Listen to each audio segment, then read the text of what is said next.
Jabat Bupati Aceh Tenggara, Dr. Andes Syakir MSI, sama jajaran pemerintahan di wilayah tersebut meninjau pengerjaan oprit jembatan Barung yang amblas beberapa waktu lalu akibat terjadinya banjir bandang. Lalu bagaimanakah kondisi terkini dari oprit jembatan itu? Berikut informasi selengkapnya untuk Anda.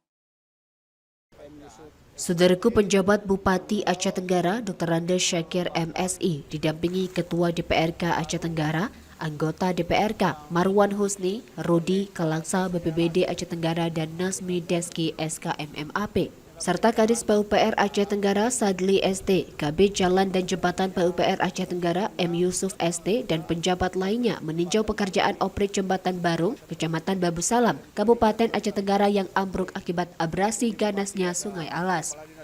Mereka bersama PJ Bupati Aceh Tenggara Dr. Andes Syakir MSI dan anggota DPRK beserta OPD terkait meninjau pekerjaan oprit jembatan Barung yang amblas akibat dikikis Sungai Alas.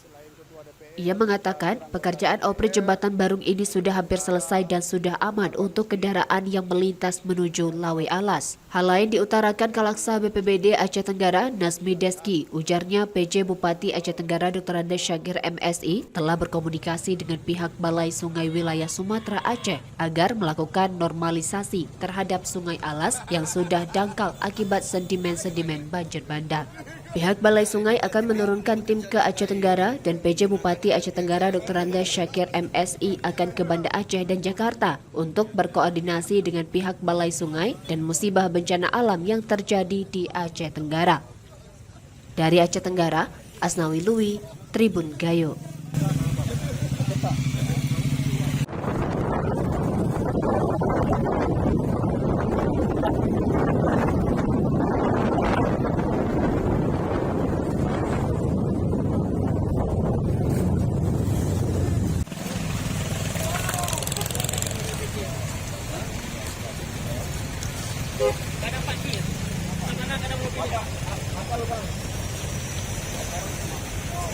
Melihat kondisi perbaikan jembatan Barung yang beberapa saat yang lalu terkena dari imbas dari banjir, dan arahan dari Pak PJ Bupati pada kami agar kegiatan ini cepat terlaksana, dan ke depan kita juga akan mengusulkan baik itu pemerintah provinsi maupun pemerintah pusat untuk membantu kita untuk menurunkan anggaran untuk perbaikan dan normalisasi sungai yang ada di Sungai Kalalas ini.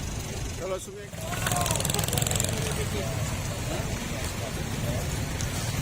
Kadang Pak Kir, mana kadang mobil.